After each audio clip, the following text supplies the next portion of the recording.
Okay, usapang kilikili, ano daw Dio yung ginagamit ko.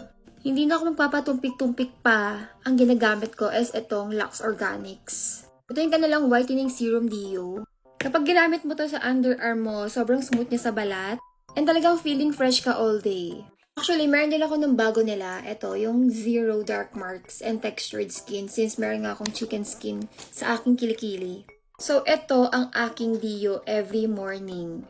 So, siguro uubusin ko lang to and then pag naubos to, ito naman yung itatry ko kasi ang dami ko nakitang good reviews dito na nakaka-lessen nga daw ng dark marks. And sa gabi naman, ito, kapag sinisipag naman ako, ito yung ginagamit ko. So, meron akong ina-apply na serum. This is also from Lux Organics. Palagay naman ako ng soothing gel. Sobrang sarap sa kilikili nito. Sobrang sarap sa feeling. Parang nare-refresh yung kilikili mo. Ayan. Ayan ang nilalagay ko para tuluyan na mawala yung mga chicken skin sa aking kilikili at tuluyan na siyang kuminis. Diba? Kung may skincare sa mukha, may skincare sa legs, sa katawan, sa kilikili may skincare din. And yes, it is also from Lux Organics. So, yun lang naman.